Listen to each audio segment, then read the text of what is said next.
你怎么在这儿？这是怎么回事？你死了，但是我又把你复活了。死人怎么可能复活？一定是这个男人搞的鬼。在我的资料库中，实则过往一片空白，连功法都无人知晓，简直是个谜。什么意思？就是字面意思。怎么会？我的元婴明明已经被击散了才对。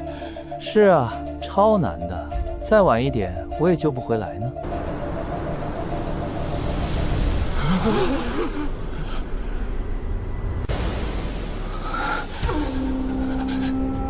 你到底是谁？元婴碎裂还能恢复，实则身后的东西，怕是远不止天骄榜这么简单。你是我所有收藏中最好的一件，所以我可以破例为你解释一次。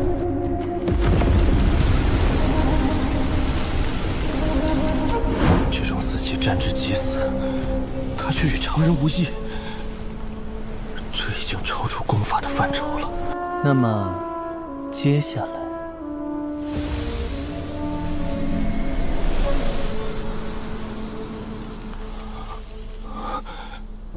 完全无法理解，那死期连神识都会被腐蚀，而这生机稍微接触，我的生命力竟比之前强了一分。在如此生机滋养下，生死真的不是问题了。大唐谷主书房内的密卷记载，这模样几乎完全一样。生死镜，不错，看来你是知道的。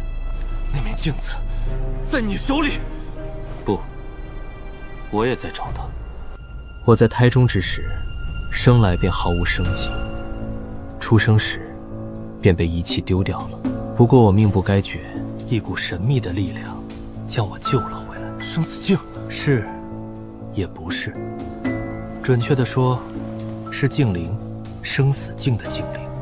只不过，在那镜灵将生死镜的一部分本源之力封印在了我体内后，出现了一些意外，导致他被迫一分为二，大部分跟随生死镜离去，少部分留在了我的体内沉睡。大唐对那面铜镜的了解，远超其他势力。生死镜绝对要比这座损坏的战神殿厉害得多，难怪他会拒绝大势力的橄榄枝。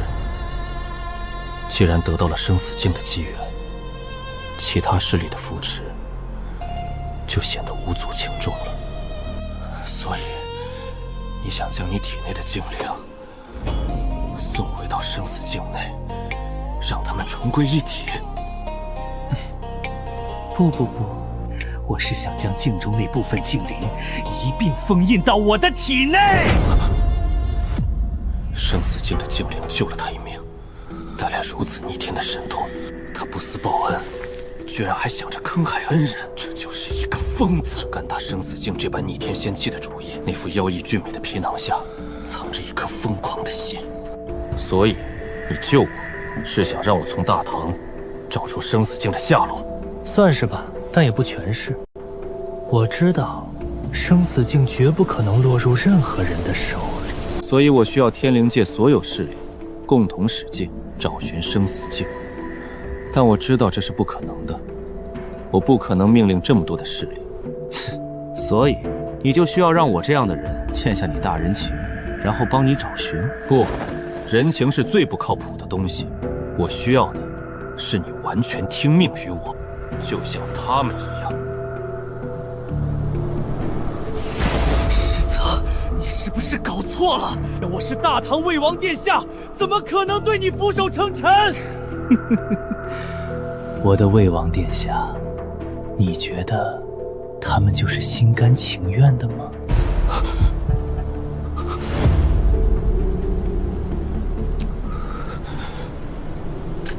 只要我还有一战之力，就不怕任何人，哪怕他表现得宛如怪物。实则，我必须承认，你很厉害，无论是心计、实力，都是我见过的最强之人。但是，你犯了一个致命的错误。哦，愿闻其详。不该连我的元婴一并恢复的。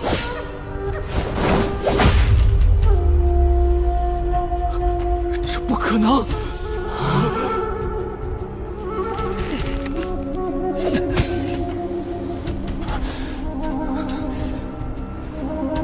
不错啊，居然是上品灵宝，是不是很奇怪？我居然能挡下你的攻击。你是我复活的，不会以为我一点后手都没有吧？我看你的样子，也不像是很笨啊。你敢跟我说这么多，就是因为你吃定我了，对吧？那好，我可以答应你的要求，尽全力搜寻生死境的下落，但你要保证我这几名下属的安全。放心，有我约束，他们不会乱说的。你能有这样的心态，我很高兴。不过，我之前说过了，我这人最不相信什么人情了，所以还是我亲自动手比较好。心神药。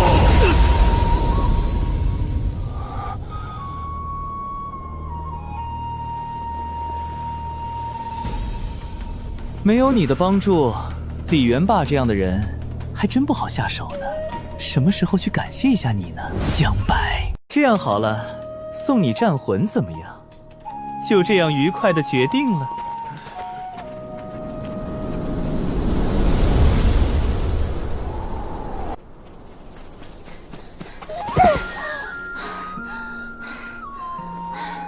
什么破世界，纯纯有病！你俩也太不够意思了，居然不等我！这不是在这儿等着呢吗？再说了，你也跑得太慢了，这业务水平也不行啊，以后骗了人都跑不掉啊！哼，你以为都跟你这种怪物一样吗？居然妖孽到天雷都能引来！我跟你说啊，答应我的事儿不许反悔啊！放心放心，等这里的事儿完了，我一定去一趟你家。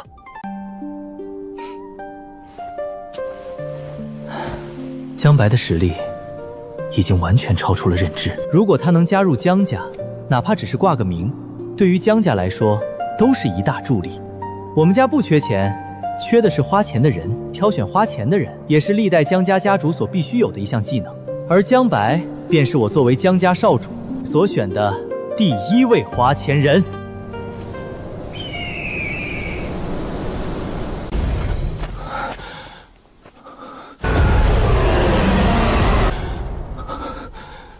你又看到了？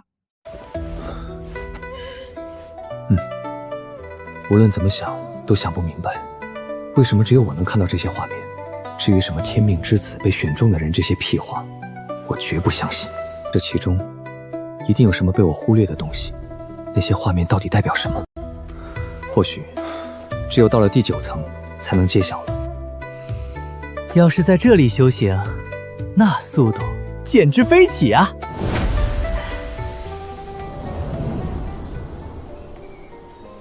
大哥，要不咱们在这儿修炼吧？反正你的战役已经凑够了，这样的修炼圣地可不多的。每一层的危险都在地层，这一层绝不可能出现这么友好的环境，还是小心为妙。青哥，哎，你也太小心了吧！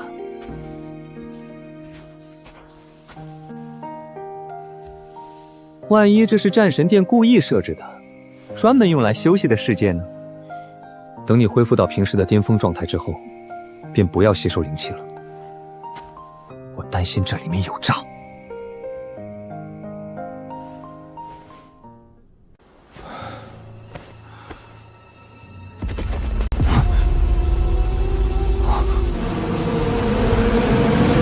我去，这玩意儿真的是蜜蜂，屁股下面那尾针和江离的细剑也没啥区别了吧？唉，天怎么黑了？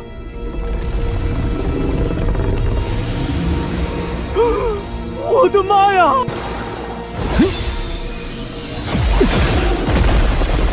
吓我一跳，还以为是什么妖兽呢，原来就是一条普通巨蟒啊！这么大的长虫，这要是熬蛇羹，得吃多久啊？这是眼镜蛇，看样子是了。没想到这玩意儿居然能长这么大。如果我没猜错，不是这些东西长得太大，而是咱们变小了。就算咱们变小了又如何？这也没什么。咱们的灵觉都变得迟钝了。刚才那眼镜蛇爬到了咱们后面，咱们居然没有任何察觉。会不会缩小的不仅是咱们的身体，还有其他方面？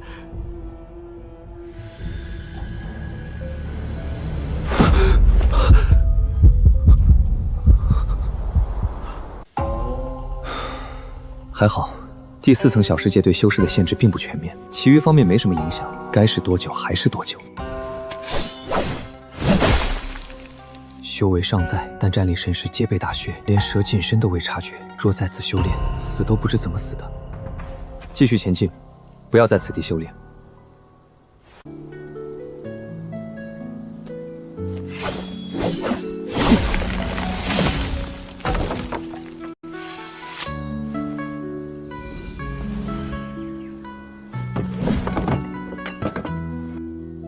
哎呦，小伙子很会过日子嘛。生活嘛，苦谁也不能苦自己啊。唉，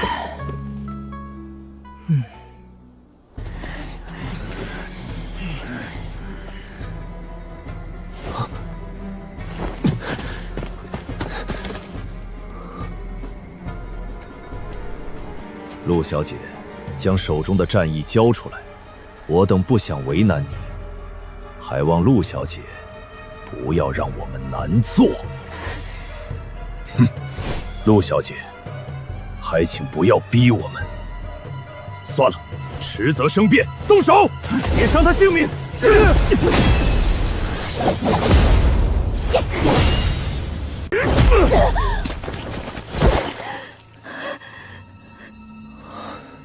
这哪是打架呀？这完全就是白给！明明实力更高，却偏偏在关键时刻收手。攻他下坛，攻他下坛啊！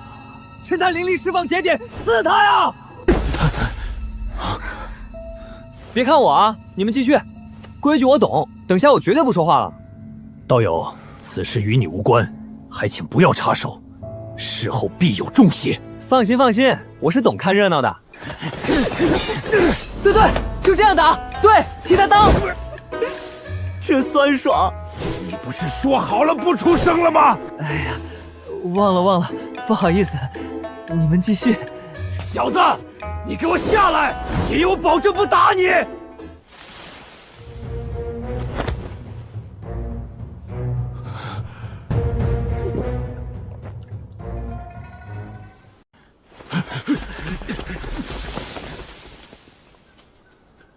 没好戏看了。多谢师兄出手相助。哎呀，不客气，举手之劳罢了。说什么呢，大哥？你不是最爱看热闹吗？姑娘，上来坐坐。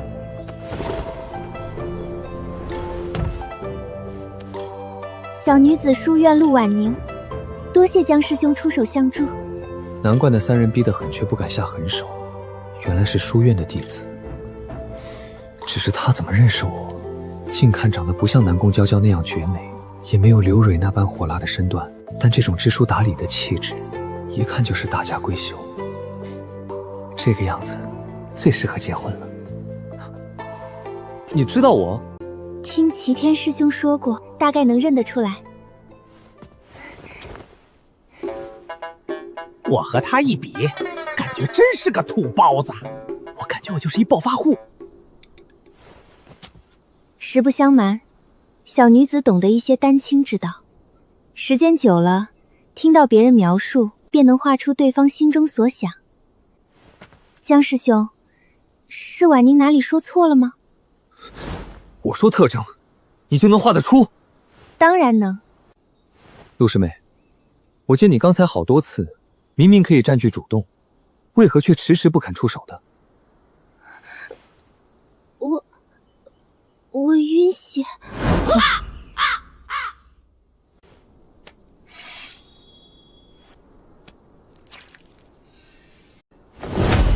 晕不晕？你这清奇的脑回路是怎么回事？不好意思啊，我这兄弟以前不这样。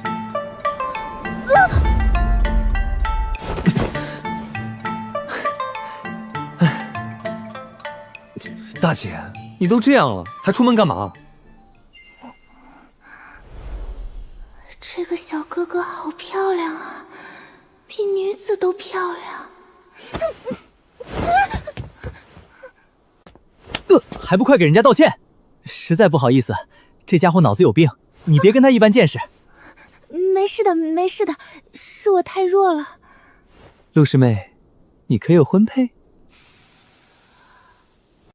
这姑娘当机了，你小子泡妞也不看个时候。大哥，我是认真的。我每次事前都是认真的。大哥，你不懂，你知道那种一见钟情吗？就是那种……说了你也不懂。陆师妹，别介意，他开玩笑的。荒郊野外问人家婚没婚配，不知道的还以为要劫色呢。师兄若有意，可去我家中提亲的。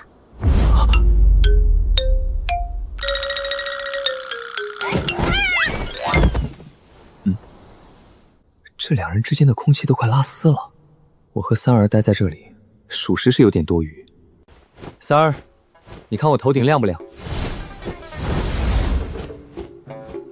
大哥，亮，太亮了，都快晃瞎我眼睛了。大哥，你看我咋样了？你像个3000瓦的大灯泡。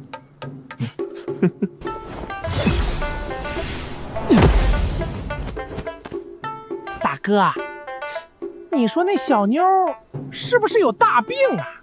按理说，这样一位元婴期的修士，怎么都不可能是傻白甜。就算他真是个傻白甜，书院又怎么会放任这样一个弟子单独行动？这不纯纯找虐吗？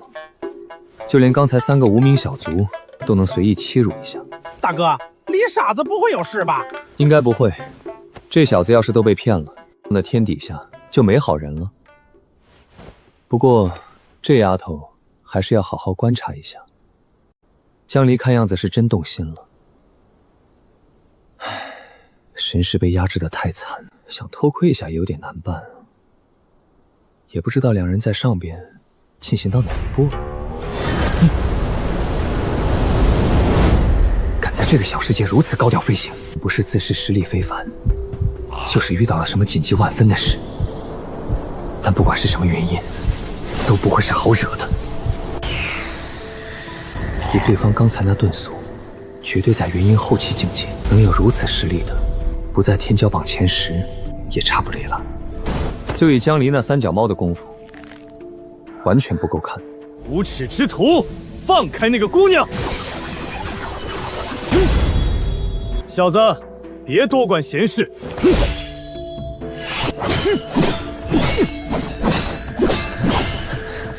对方的飞剑往往能用最小的力量斩获最大的优势，我这不通剑术的弊端，算是展露无遗了。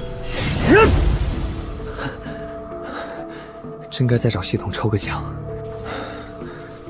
搞一套御剑之法，遇到实力不如的靠硬压，现在来个势均力敌的，真是狼狈。如果火力全开，绝对能压制他，但就他这强悍的御剑术，想杀掉他有点困难。我一直以为天灵界年轻一辈，没人是我对手了。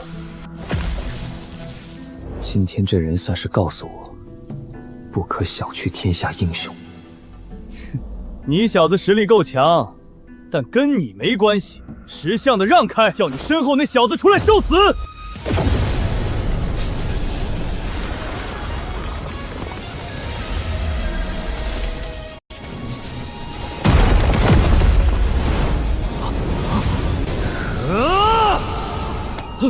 一无浩然气！可恶，拼了！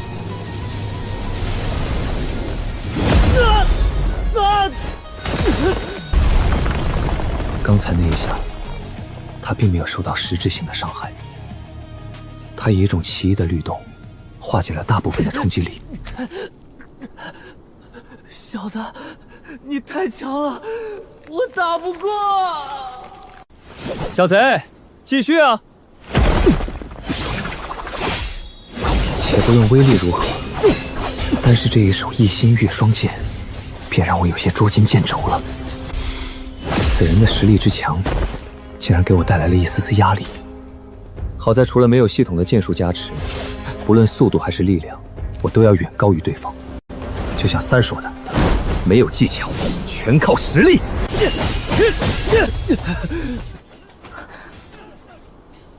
子曰：“与我浩然之气，荡平世间魑魅魍魉。剑气纵横3000里，一剑光寒19州。剑来！”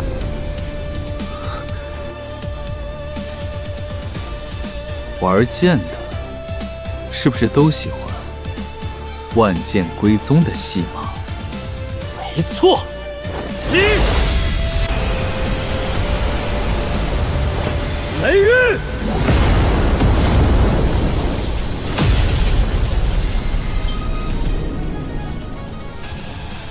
我并没有召唤劫雷，只是用最基础版的雷域来抵挡，但有混沌之气的加持，依旧猛得一塌糊涂。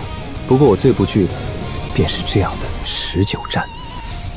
我身负8九玄功，体内灵力是寻常修士的数倍之多，只是在这第4层小世界内，灵气太过充足。他的灵力储量虽然没有我多，但恢复速度也并不慢，一时间倒是分不出个胜负出来。有种你别当那缩头乌龟，出来一战！他这是明白比拼灵力不占上风。其实我也有此意，如果最后以这样的方式胜利，并不是我喜欢的。都重生一次了，要玩？这玩的狂野，老子就如你所愿。你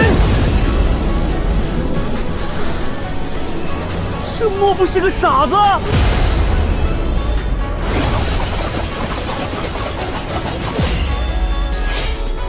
？8九玄功运转到极致，再有混沌神体加持，毫不夸张地说，此时的我肉身之强，已经完全可以与化神期比肩。你这家伙还是人吗？想以这最后一击分胜负吗？师兄，快住手！都是误会。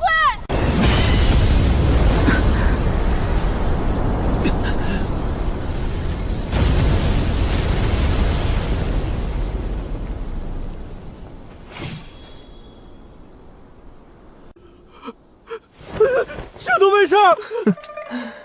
没劲了吧？看我揍不揍你就完了。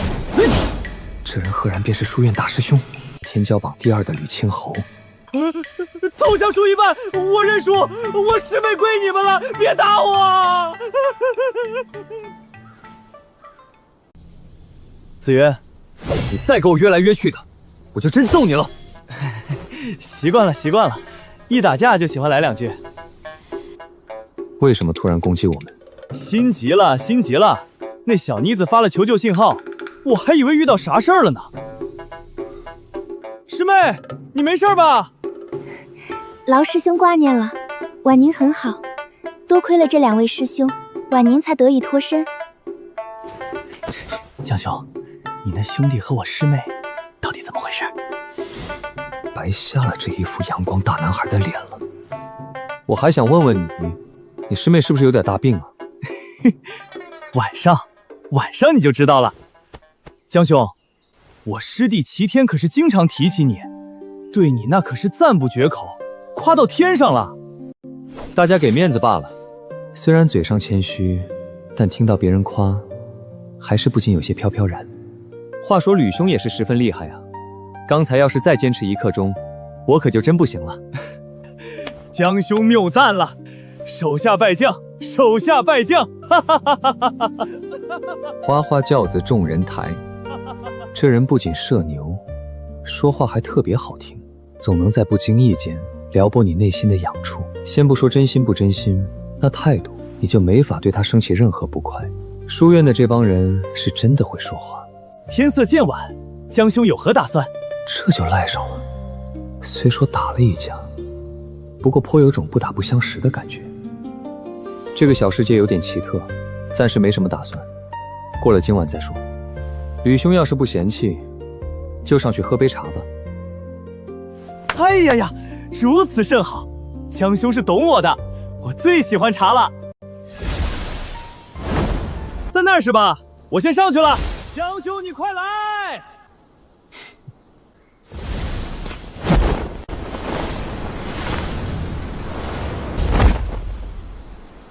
师兄，你别说话。那小子，你过来。这感觉颇有种妹夫见大舅子的感觉，生怕对方不满意。而且对方可是天骄榜第2书院大师兄啊！再反观我自己，天灵界第1纨绔，天灵界第1美男子，天灵界最富家族唯一继承人，好像也不差啊！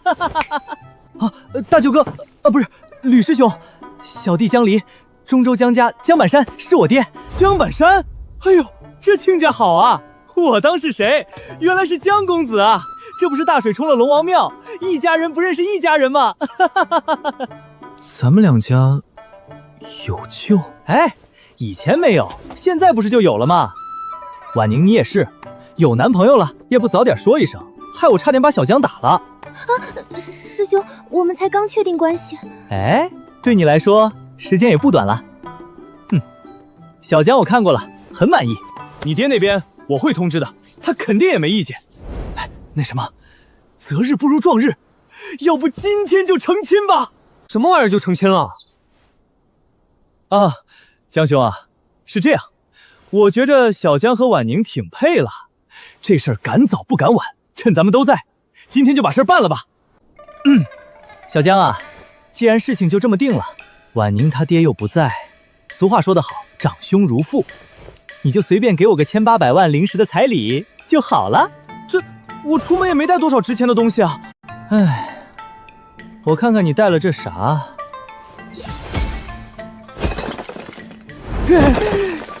也凑合吧，就这样吧。那什么，既然礼成了，我就不打扰你们小两口了，明天见。走走走，光有实力有什么用？一点眼力都没有。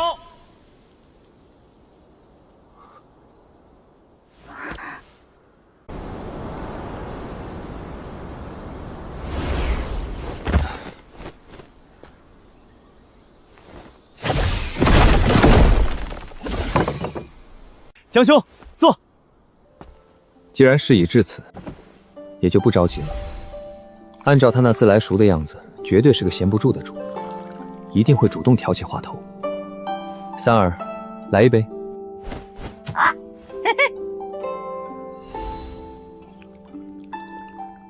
呦喂，就没见过这么没眼力劲儿的人。吕兄，令师妹到底是怎么回事啊？应该是时候了。臭小子，敢打老娘的主意，活得不耐烦了！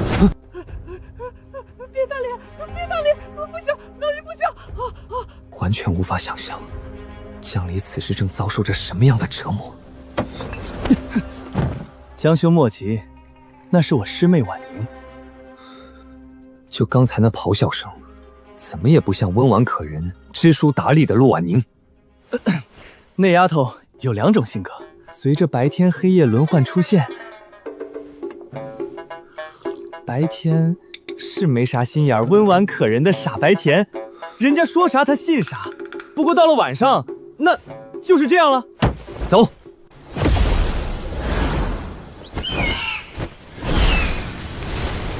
还敢动手动脚？你怕是不知道死字怎么写。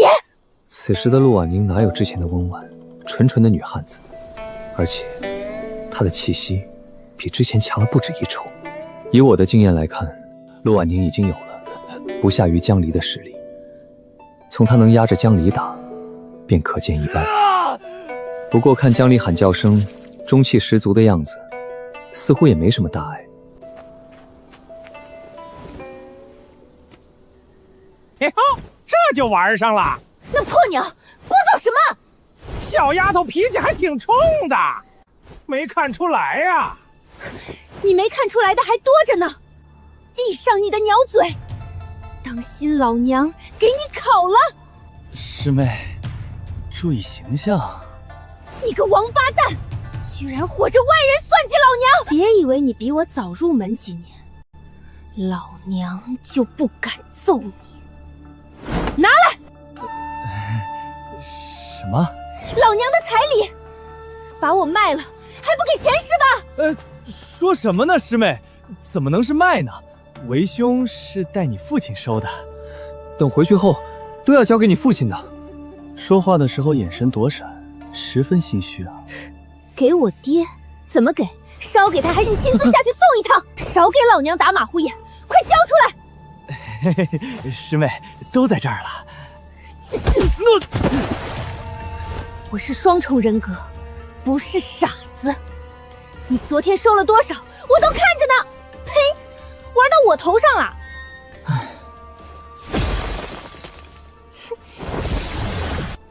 这离谱的割裂感。你想想，以后白天一个样，晚上一个样，娶一个媳妇儿，体验2种幸福，多少人羡慕呢？幸福个头！刚才那娘们儿根本就不是我的婉宁，难道是被夺舍了？一定是被夺舍了！大胆妖孽，还我婉宁！呆妖孽，还不速速现形！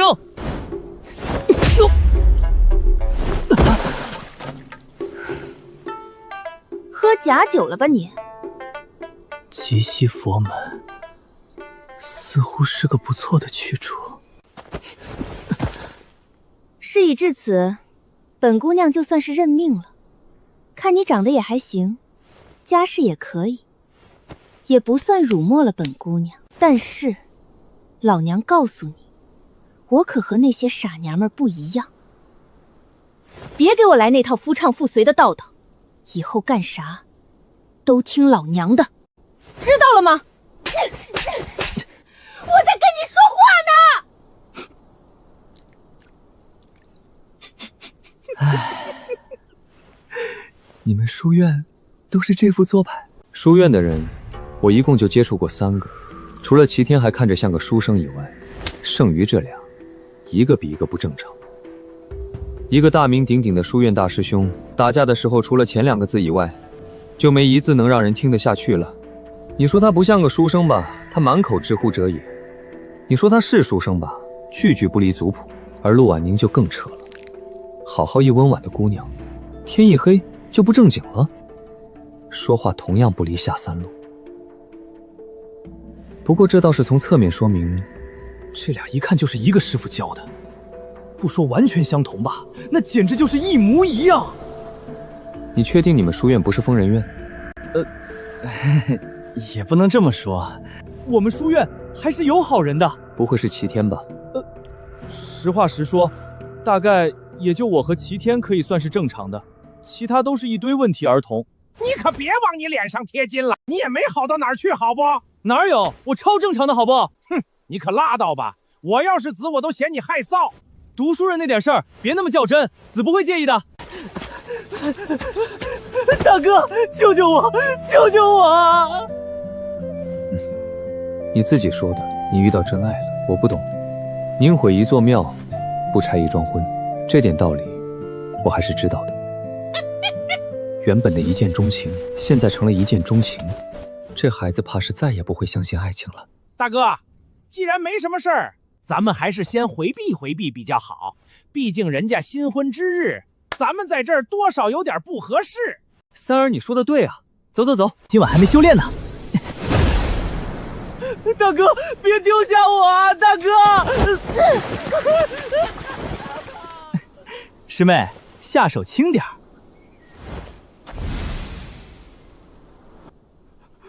婉玲小姐，等一下，不可以！少废话！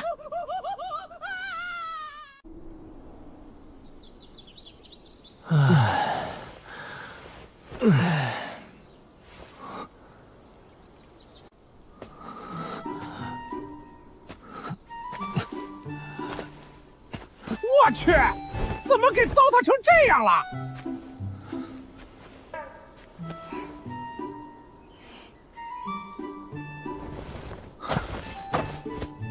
大哥、三哥、吕师兄，你们来了，那咱们就上路吧。小离，你没事吧？啊，大哥，你说啥呢？我能有什么事儿？没问题吧？你师妹到底咋回事？不应该呀，婉宁一直都挺乖的，也没谈过恋爱，我也不清楚啊。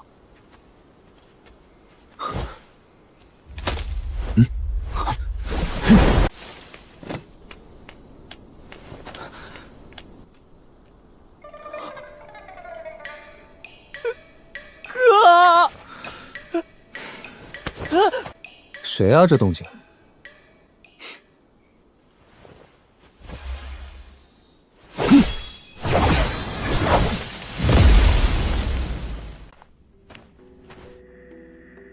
老吕，老吕，进入了战神殿的人，能达到我这一级别的强者，只有4个。老吕和南宫娇娇自不必说，除了他俩，就剩那个石泽。那家伙体内那股似生非死的气息，实在让人忌惮。也不知道那人现在怎么样了。江兄，你有没有洗眼睛的术法？废物，洗一边去！没用的东西。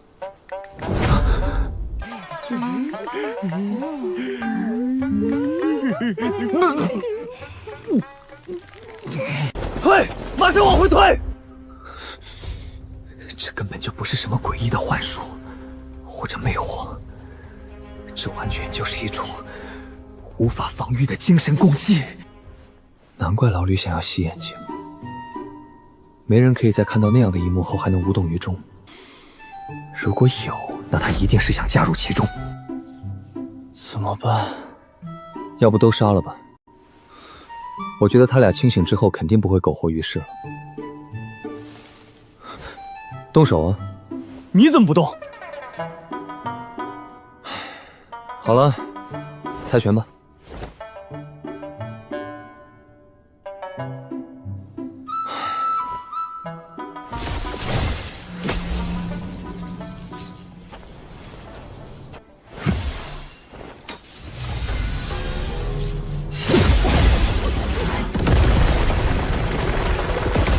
原来之前那传出老远的声音是这么来的。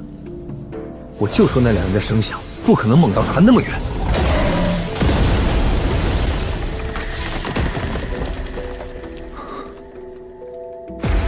如果仅仅是这样的攻击，强度并不高，为何那两人还会中招的？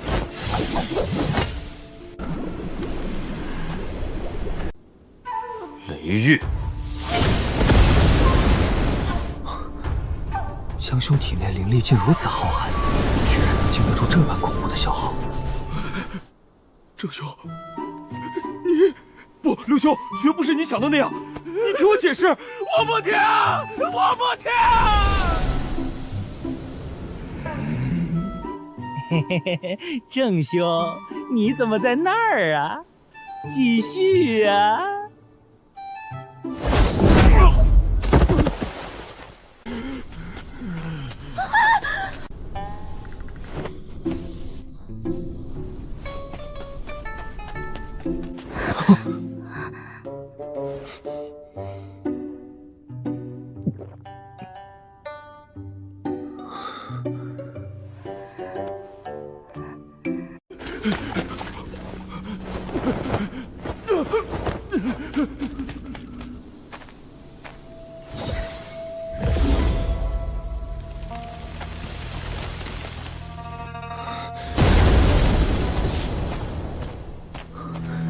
这阵法绝不简单，我体内的灵力已经消耗了过半，换成其他修士，恐怕早就被抽成人干了。而且那如同复古之躯般的粉红色雾气，我的雷电也只能驱逐，无法完全销毁。小心，这花丛有古怪。怎么，想到什么好办法了？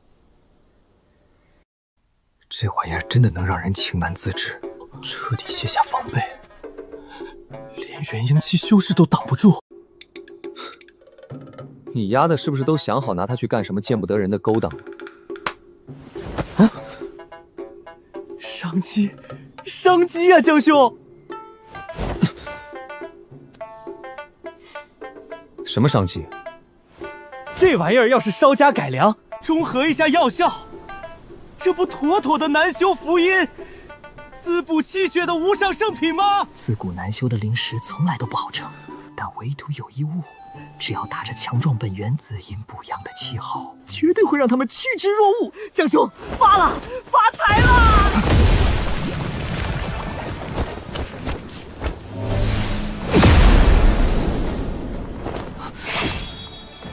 去！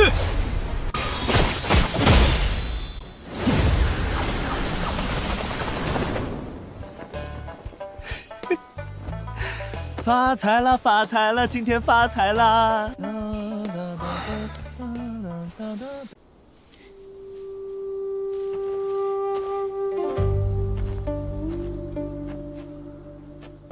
陆师妹，你师兄这是什么病？大哥，我师兄他最初的梦想其实是经商的。吕青口，书院大师兄，天骄榜第2，书院下一任山长，居然喜欢当那逐利的商人。文人风骨，书生义气都不要了，这要是传出去，绝对是一大新闻。天灵界3大势力之一的书院，盖压天下，与道门、魔教3分天下，最好的资源和功法都在这3宗之内。这里的人动动嘴，便有无数人为他心甘情愿的服务。实在想不到，这年轻一代扛鼎者怎么会有这么个爱好？你们书院很缺钱吗？以老吕的身份和实力，想要钱似乎并不难吧？他将来不管能不能接手书院，只要不夭折，那都是板上钉钉的反虚境大修士。对于他这种能明确前路的修士，号召力绝对是恐怖级的。有的是势力愿意交好，在旁人眼里珍贵无双的上品灵宝，在他这儿也不过是把趁手的兵器罢了。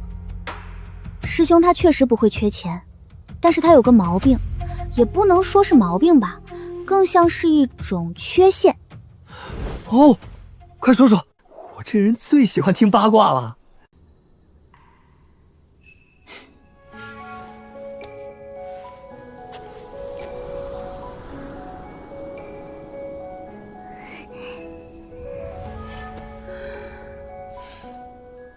师兄他完全没有经商的天赋，甚至对数字方面可以说是一窍不通，就连最基本的流水账都记不了。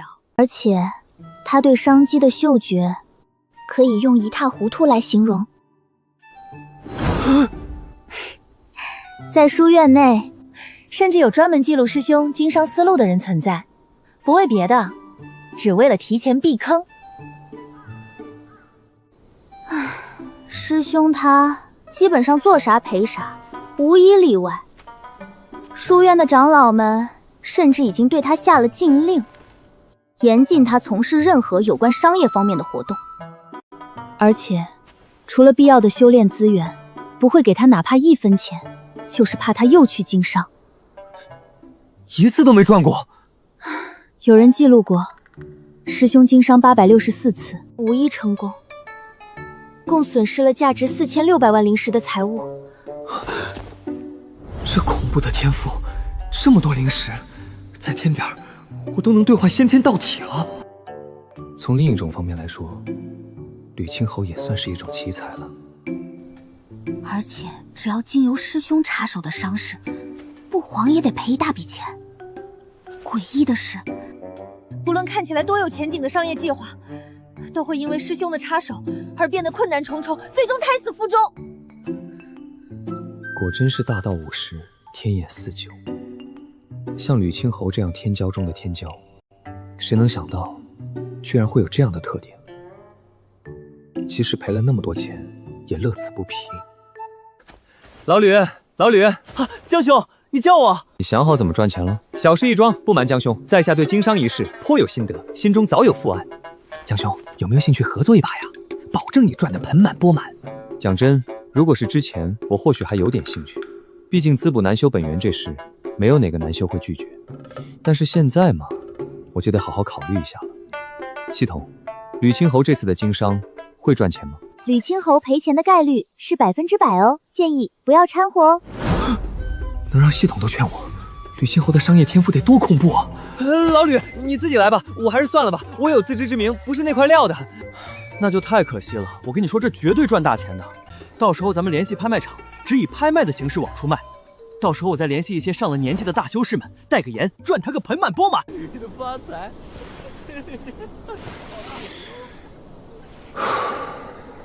以后和老吕可以称兄道弟，两肋插刀，但唯独做买卖，想都不要想。为保险起见，以后去吃饭都不能 AA， 万一那也算入伙呢？哼，一个个的，一点眼光都没有。如此有前景的项目，居然都不入伙，活该你们这辈子都吃土。我不就是赔了一点点吗？哼，谁不是从无数次失败中获得成功秘诀的？我之前的失败，那都是为了以后成功铺路。等我成为天灵首富，你们都别想巴结我。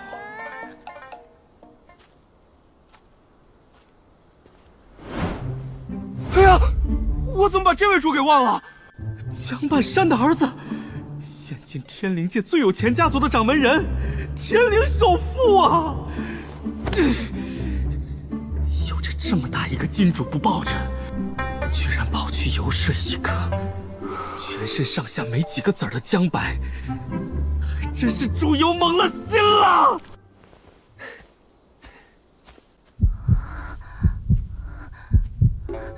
哪怕江家是仙界第一世家，也一样挡不住师兄那跌倒满级的散财 buff。那可是无数书院同窗用血和泪印证过的。3年前我只是一时心闪，和他入伙做买卖，直接导致陆家损失近30%的年利润，差点没缓过劲来。要不是我入了书院，又是族长之女，这辈子怕都会被钉在陆家的耻辱柱上。师妹，你怎么了？不舒服吗？怎么头上都是汗？师兄，你有什么事吗？哦，没什么事儿，就是你俩刚确定关系，作为师兄的，匆忙间也没准备什么礼物，我想着先和小黎聊聊天，增进一下感情。谢师兄好意，那你们就聊吧。那什么，师妹，我和小黎说点男人之间的话，你最好还是回避一下的好。师兄，有什么你就说吧，江郎是不会介意我听的，是吧？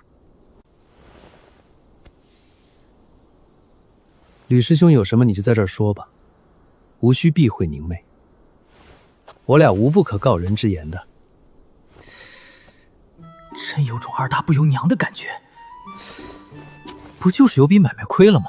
至于这么防着我吗？那才几个钱，没见山长都亏了多少，被债主逼得拿我顶包，不一样把我当成接班人培养吗？什么叫胸襟？这就叫胸襟。女人心眼就是小，目光一点都不长远。唉，小黎，咱们现在也不是外人了，我就直说了。师兄有事你直说，老弟给你办明白的。好兄弟，走，咱们这就拜天地。啊呸，拜把子。师兄，拜把子就不必了，买卖要紧。小黎，你也看到了，师兄这儿有笔买卖，原料这些都搞定了，技术方面你也不用担心，就差资源这块了。我知道，这方面对于你来说那都是小意思。这样，你入伙只需要负责宣传推广这块，咱俩这关系都实在亲切。我算你50%的股份，怎么样？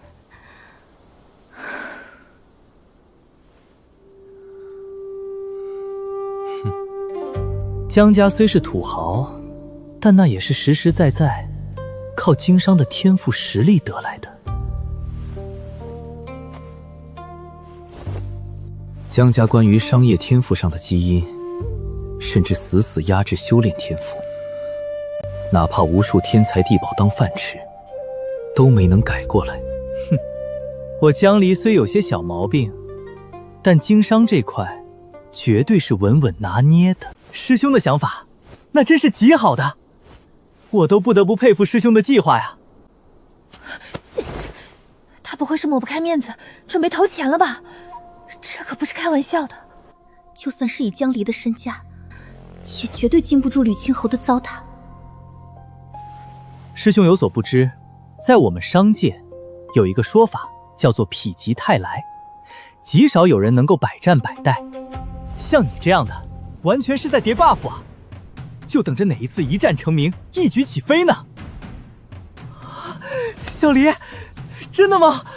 我真的是万年难遇的商界天才。那么，你这是同意与我合伙了？你不是都认为我是天才了吗？怎么骗我的？师兄少安勿躁，且听我细细道来。正所谓牛羊成群，唯猛虎独行。此时正是你商业帝国最重要的转折期，如何能够将手中的底牌与人分享？此事无论如何困难，都要咬紧牙关，独自挺过，方能鲤鱼化龙，腾飞9天之上。非是做弟弟的不愿意入伙，实在是兄长之前那番话深深地触动了兄弟啊。我们现在是亲亲的一家人，我怎么能够为了一己私欲就葬送你的大好前景？所以我决定，为了你能够有更高的作为，1分钱都不会给你投。我要静静看着你越过龙门的那一天。大哥，李傻子这明显就是骗人的话，那伪君子能信？你不信，我也不信。但是吕青侯一定会信。为什么？说到他心坎里了呗。我要夸你是鸟界第1帅，你信不信？什么叫夸？我那还用夸？我就是好不好？你看，你这不就信了吗？没得说，以后你就是我亲兄弟，你的事儿就是我的事儿，你爹就是我亲爹。这还得了？这是铁了心要往死坑我江家呀！不，绝对不行！为什么？我绝不允许因为我或者我们家的原因而拖累了你。大哥，成功者都是孤独的，你要一个人加油啊！谢谢，谢谢你。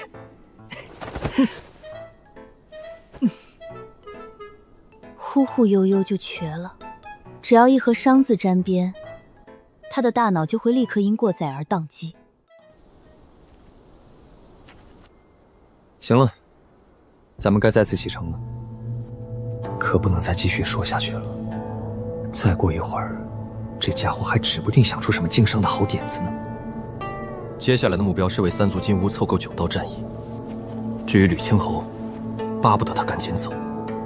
老吕，你老跟着我们干嘛？嘿嘿，咱们现在不是一家人了吗？一家人不整整齐齐的，那不让人笑话吗？你不找战役了吗？你来这的目的，不就是那玩意儿吗？那玩意儿，最后找人强点就好了。有你在，战魂我是不想了，无所谓的。仙道法则将在第9层显现，所以咱们可以顺路的。这家伙居然提前就知道仙道法则在哪儿。作为书院弟子，他肯定知道内幕。所以，你既然对这里面这么了解，就这么心甘情愿将战魂让给我，无所谓啦。交你这么个朋友，不亏的。而且，我知道的并不多。偷偷告诉你一件事哦，一般人我不告诉他。万界大比将要开始了。万界大比，万界大比，听着就很高大上。这世上，天灵界这样的世界属于下界，就如同无尽星空中数不清的繁星，数量何止1万万。在其上，还有仙界。仙界下辖的世界，共有999处，并不是每一个世界都有资格被仙界统辖。而如仙界这样的上界，又一共有5处，分别为魔、鬼、仙、佛、神。这5大界共同撑起了这方宇宙的框架。这是一个包罗万象的世界，瑰丽无比。像极西之地的佛门和天灵界3大势力之一的魔教，其实就脱胎于魔界和佛界，只不过随着漫长的岁月，当初的种种细节都已然隐灭于时间的长河中了。万界大比的时限并不确定，上一界和下一界的跨度很可能有数十万年，甚至100万年之久，也有可能只相隔数十上百年。有的修士终其一生都不可能看到这一盛世，而有的修士可能已经连续参加2届甚至3届了。每一次的规则都非常简单明了，5大界各选出10人进行最终的较量，胜者不仅能够得到无法想象的逆天机缘，他所在的土著世界更是能够得到意想不到的无尽好处，每一次都会争得头破血流，打得惨烈无比。这大比应该有境界限制吧？否则直接拉仙界的各位大佬去比就可以了。没错，万界大比对参赛者唯一的要求只有一个，那便是化神之下，包括化神境。这样的盛会怎么会让一群化神期以下的修士参加？诚然，化神期已经可以算得上大修士了，但即使在天灵界，也算不到什么稀罕，更何况是在仙人遍地走的仙界。江兄有所不知，这万界大比之所以没有确切的时间，但其每次举行都会有一条公认的规则。什么规则？大势将至，万族争鸣。传闻每到这个时候，都将涌现出无数真正的天之骄子，他们终将屹立于这世界的顶点。这些天骄可不是咱们天灵界这些所谓天骄榜上的人能够比拟的。确实，天灵界这些个所谓的天骄真的很一般。我的目标从来都不是同辈中人。这个万界大比我很感兴趣，既然来这个精彩的世界走一遭，不留下些什么，怎么对得起我穿越者的身份？修炼为了什么？当然是狂拽酷炫屌炸天啦！老吕啊，那你说说，咱们天灵界有没有人能够代表仙界去和另外5界争锋？我其实有自知之明，即使拿出最后的底牌，也绝技赢不了你。千穿万穿，马屁不穿，更何况这还是天骄榜第2的吕青侯亲口说出的。老吕，严重了，严重了！其实我也没有那么强，一般般了，一般般了，一点点。你和我就差一点点而已。不过江兄，恕我直言，还有一人，我认为你可能并不是对手。该死，还有谁？是谁？哦，老吕，说来听听，别和我说南宫娇娇那小丫头。除了长得好看，也一无是处嘛。哼，说来惭愧，我甚至都没见过那人。林道生，从穿越初始，这个人的名字便经常出现在耳边，盖压天下英杰。连第2的吕青侯都没见过，又如何排那第1的？而且让吕青侯都自愧不如，看来其中有些蹊跷啊。我知道了，难道他就是传说中的关系户？江兄别闹了，我再不济，也是书院的大师兄，天灵界能让我忌惮的背景还没有呢。那为何你会对他如此推崇，甚至连比都没比，就自愧不如？你是他真爱粉儿？什么跟什么，只是那林道生确有不凡之处，我师尊见了都亲口承认。如果2人同处一个时代，都不是其对手。而且天灵界所有见过他的大佬都这样说，一个人是捧，这么多大佬可就是真了。他到底有何神异之处？居然连我这种天生主角都压不住，那林道生到底是何方神圣？这我就不清楚了，师父也没跟我说过。其实我也挺好奇的，而且我又怎么可能真的认输？没打过就是没打过，还是要打一场才知道行不行。我也只是相信师尊他们的判断罢了。毕竟，尊师重道，是书院一直教导我们的品德呢。这家伙一点都不老实啊！我就知道，连濮阳站那种肌肉猛男都喜欢抖机灵，更何况是吕青侯。这世道，能修炼到这个境界的，哪有什么傻白甜？所以，这次战神殿聚集了这么多天灵界的天骄，就是为了练兵，有这么个意思。当然，90%都是陪练。战神殿的机缘还是很不错的，不论是融合战魂，还是仙界法则，都是增强实力的不错的手段。我顿时都明白了，我就说，三大势力怎么会那么好心，帮助狂战城修复战神殿？这里面又能有多少好处？最后还是得便宜狂战城。原来是受这万界大比的影响，越来越有意思了。这万界大比让我非常心动，奖励什么的有系统在，我不在乎，但是热闹什么的，我是真的想凑。主打就是一个八卦。触发任务：万界争霸。你还行不行啊？你不是算卦系统吗？怎么还玩起任务了？任务阶段共4阶段，奖励逐步升级哦。第1阶段，顺利突破至化神期，获得参加大比资格，奖励1000万气运值。第2阶段，顺利获得天灵界出战资格，前往仙界，奖励5000万气运值。第3阶段，顺利获得仙界出战资格，参加5大界最终之战，奖励完全体混沌神体。第4阶段，顺利赢得万界大比，成为年轻一代万界第1人，奖励圣级功法一气化三清。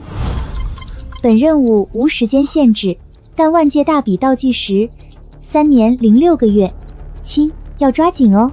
时间好像很紧迫，所以宿主还需努力，有机会代表天灵界出战者，只有你还是元婴初期哦。江兄，要知道，到时候可不只是咱们这些天骄榜上的人，还有早就进入化神期的前辈们呢。强敌可真多。谁说不是呢？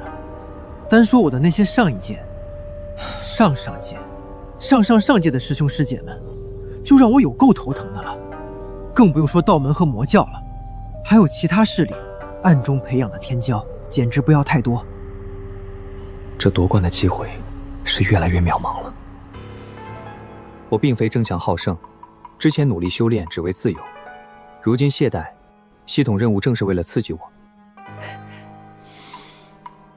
吕青侯这家伙一肚子坏水，简直就应了那句话：读书人心都脏。江兄，有什么问题吗？没事，咱们继续吧。陆家有万界记载，我家只有钱，但钱就是底气。这大比我必须参加，得让老爹砸天才地宝堆上化神，哪怕没名次，往后也能向后辈吹嘘，见过万界各族。3年半，冲化神太赶，金丹到元婴就用了2年，系统任务成功率不足1成。攒了近800万气运，本想换先天道体，可不花提速赶不上，花了又不甘心。系统也真够鸡贼的。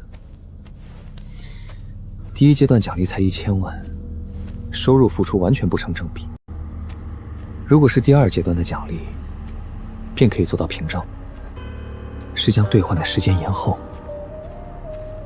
还是赌一把？在不借用临时卡力量的情况下，全凭自己在3年半内突破化神，还真是鱼与熊掌不可兼得。等回家就让老爹高价收购各种增长修为的天材地宝，一定要在大比开始前突破化神期。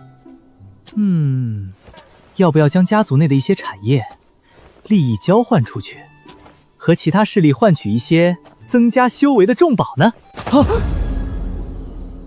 我怎么就把他给忘了呢？江兄，你发现了什么？没事没事，不好意思，在想事情。江离想靠天材地宝堆修为，我可不行。外物终究是外物，对以后的仙路有隐患。我有系统加持，必须打好每一层境界的根基。但是江家那无尽的财富，不正是无尽的气运值吗？天灵界最有钱的家族，连吕青侯背靠书院都能赔掉4000万灵石，5000万对江家来说简直太容易了。这眼神太可怕了！上个世界他莫名其妙让我换女装，顿时让我想到了不好的事情。我虽然喜欢女装骗人，但这并不代表我有那种特殊癖好啊，那顶多只算是课余爱好罢了。大哥，你有事儿？小黎啊，你说我这人怎么样？大哥为人当然是没话说，不仅实力够强，性格也好，有情有义，简直是我辈典范。那什么，小黎啊，你之前说的让我加入江家一事是真的吗？这是要来真的，我还没说啥呢，就已经准备做一家人了，纯纯在挖坑。当然是真的，那还能有假？背靠江家，赚取源源不断的气运值，尽早兑换先天道体。这简直完全就是引狼入室啊！传送之力怎么这么快？就算我想破开那怪化阵法，都得费一番功夫。其他人是怎么在这么短的时间内将剩余的战役都拿到手的？快，围成一圈手拉手，防止传送失散。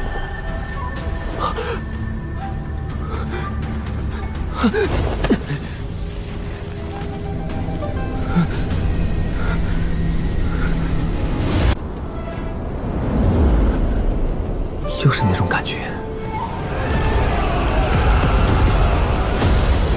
有个声音在呼唤我，太飘忽了，根本听不真切。我只是第一次进战神殿，为何偏偏选中了我？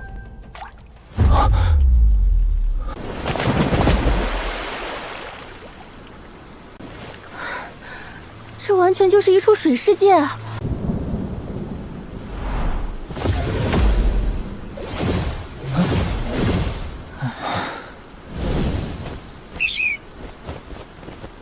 大哥，这个世界让我很不舒服，我感受不到一丝火元素。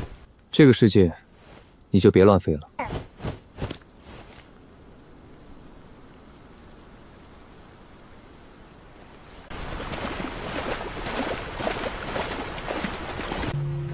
刚传送过来就能遇到战役，运气不错。我们已经拿到3道了，加上面前这道就是4道，距离凑够9道战役，甚至触摸到战魂，似乎也不是太遥远。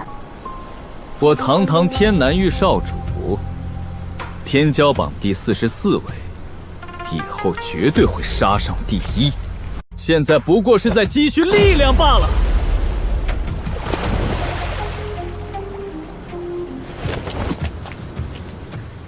刘琦，小心点。月儿的提醒完全就是关心，女神面前怎么能说不行？放心吧，月儿，我的实力你还不知道吗？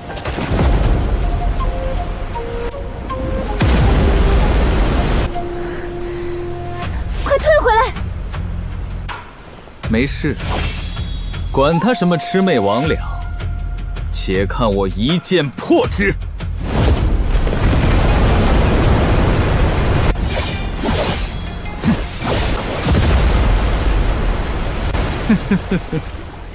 也不过如此。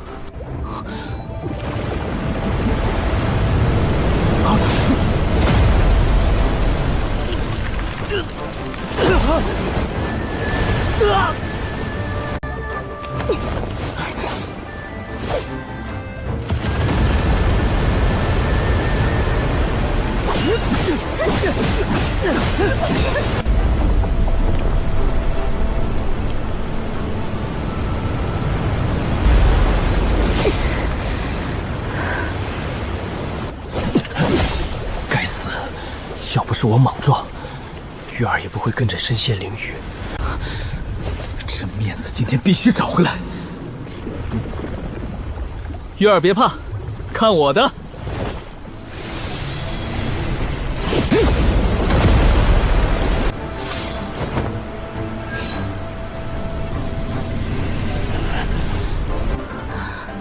后天灵宝，普通的元婴期有一件下品灵宝，就算富裕了。上品灵宝那是化神、合体期大修士才有的，而这后天灵宝是凌驾于上品之上的重宝，非反虚境大修士不可得。传闻天地自行演化的先天灵宝，整个天灵界也不过100余件。这后天灵宝虽是人为仿制，但极品之列甚至比先天灵宝还要强大。没错，这便是一柄后天灵宝常见的剑尖。没想到刘家居然为刘琦找来了一件残破的后天灵宝，还是最为和他契合的剑。有了这柄断剑，刘少的实力最起码要提升5成之多，恐怕就是与前10的那几人对上，也是不虚的。还真敢说，江白初入元婴就能伤到化神期圆满的谢宝，那也才排第4。前3的那几人更是变态，就凭一柄残破的后天灵宝，根本不够看，完好的还差不多。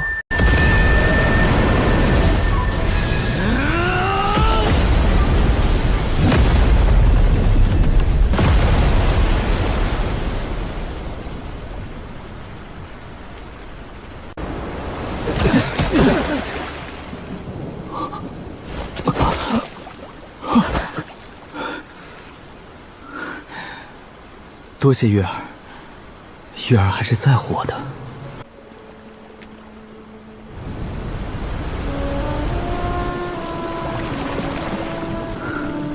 这雨势，水位在涨。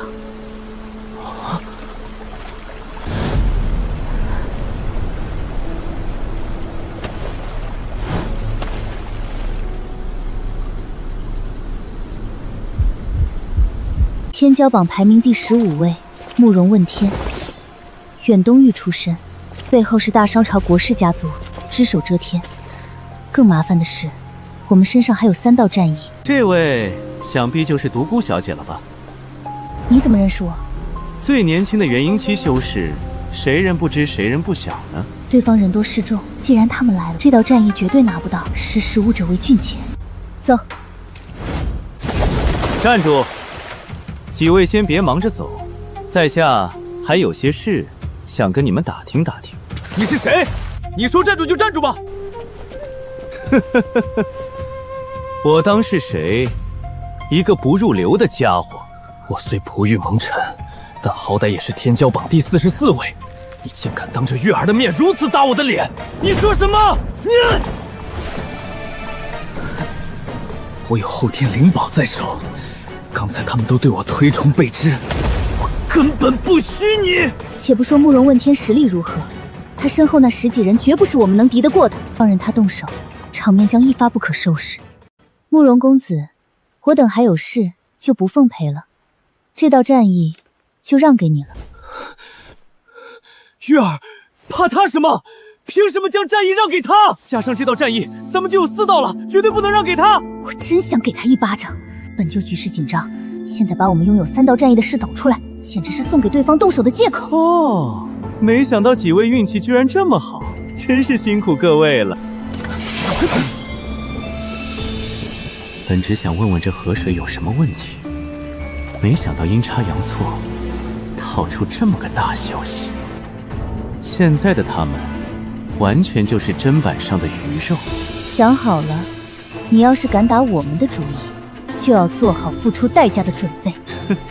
独孤小姐，就现在咱们之间的实力对比，你不觉得你这威胁显得有些无力吗？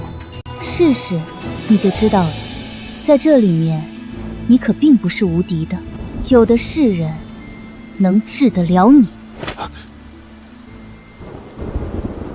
太淡定了，难道排名前几的真有他的至交？杨梅知道，惹一身骚就不划算了。齐天的实力确实能压得住他，只希望慕容问天能走进这个误区，不要反应过来，齐天根本不在我身边。玉儿，你放心，有我在，一定不会让你有事的。孙子，怂了你就赶紧滚，小爷的剑可不长眼。狂战城召集天骄本就是历练为主，只要不闹出人命，抢了再说，怕什么？独孤小姐，是你主动乖乖交出来，还是等我动手受些皮肉之苦？巧了，我这人就喜欢粗暴一点。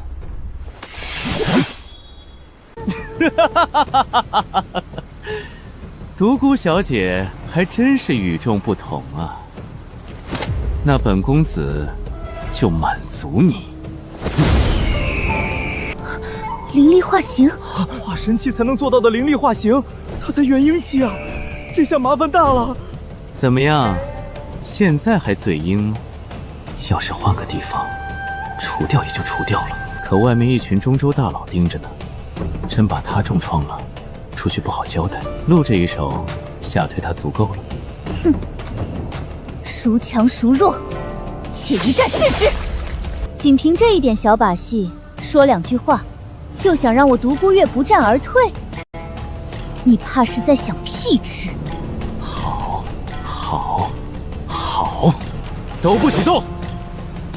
我要亲自来会会这以最小年纪突破元婴的天骄，到底有什么不同之处？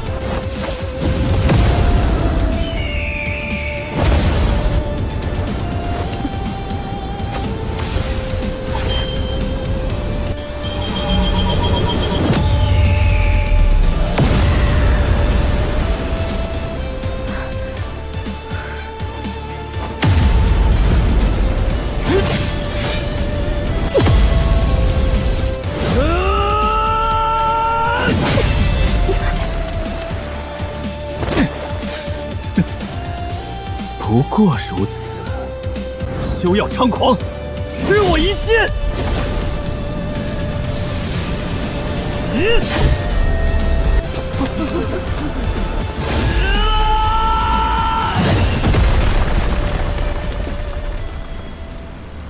这威力真够劲儿，只要是劈在我身上，除非动用保命底牌，否则不死也残。哼，还以为你有什么本事，原来是个银样蜡枪头啊！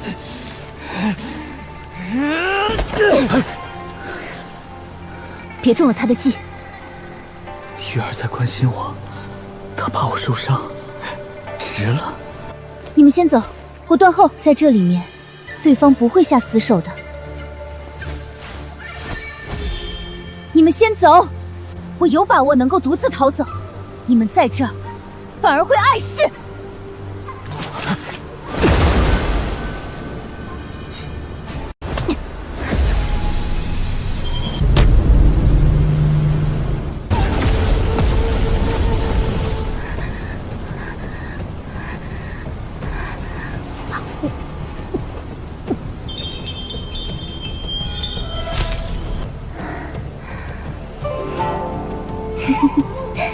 切不切？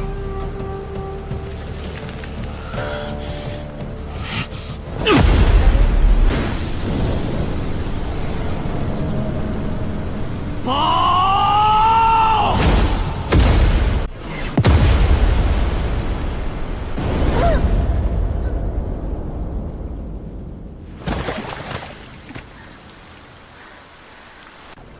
不好意思，你可能要白费力气了。只要撕开，就能传送到百里之外。在这小世界里，百里之外，这帮家伙就再也找不到我了。再见啦！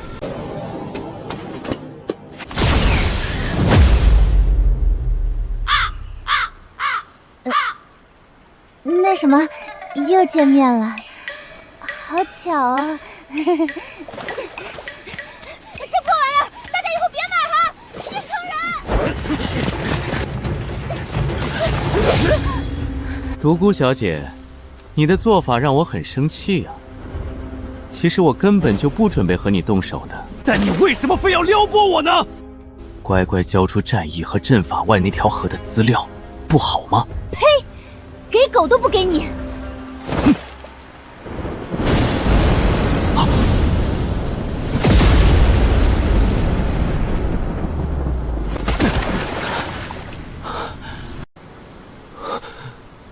哪儿来的瘪三？也敢拿脏手碰我妹子？小丫头，好久不见。神棍破鸟！哼！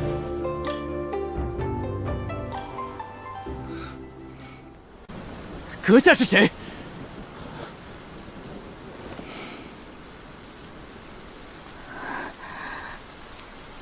伤他，你们今天一个都别想活。我只问一句，你们棺材都买好了吗？好快！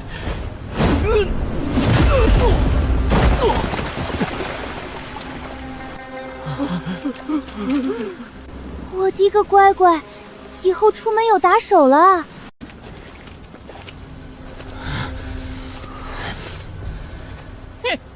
这些人是不是傻？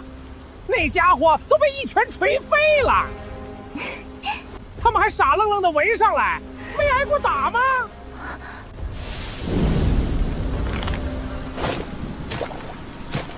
小子，居然敢偷袭！你怕是不知道死字怎么写的吧？这位道友，不知道是从哪里来，为何要管这闲事？你是不是傻？没听见我大哥说了，这是他妹子吗？道友，管好你的鸟。哼，咋的？老子遛鸟，关你啥事儿？你会为你的言行付出代价的。诸位，杀了他！被这么多天骄围攻，江白凶多吉少。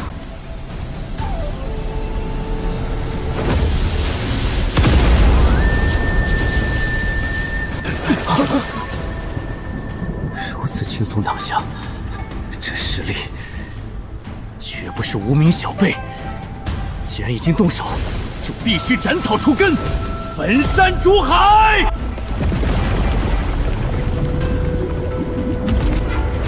江白，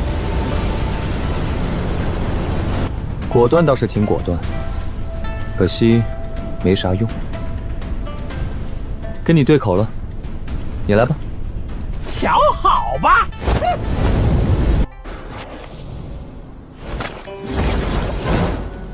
别着急，一个一个来。也好，先把你的灵兽烤了，再慢慢对付你。这可是老祖飞升留下的准仙气力，耗费大代价提炼出的真火，化神期碰了都得闭起锋芒。这火用一分便少一分。今天算你们走运，能死在这火里。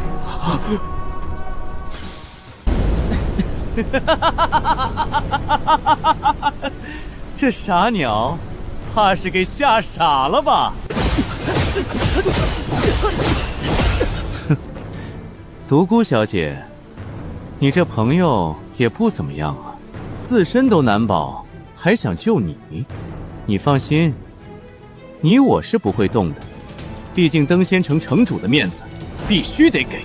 但是你这位朋友，就别怪我手下无情了。毕竟，是他不识好歹，胆敢招惹我的。那乌鸦平时嘴巴是臭，可作为灵兽，怎么挡得住这种火？都是因为我，才害得他们为我设限。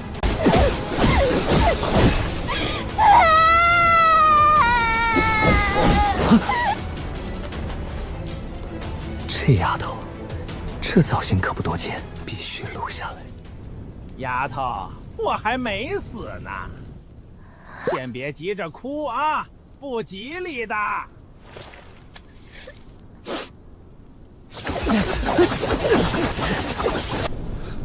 还有些本事，想必是只火系灵兽吧？这火不错，但人就差远了。想弄死你三爷，还差得远呢。这可是准仙气战神殿里孕育的火，但这黑丝可是太阳之精，天底下最会玩火的祖宗。这水世界让我难受，现在有了这片火，简直跟回家了一样。真不忍心揍他，让他多维持一会儿。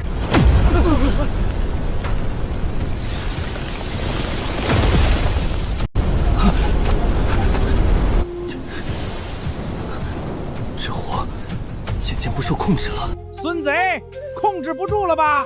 该，没那金刚钻，就别揽那瓷器活，纯憨包。哼，那又如何？今日，就算这火海脱离我的掌控，我也要将你烧成灰烬！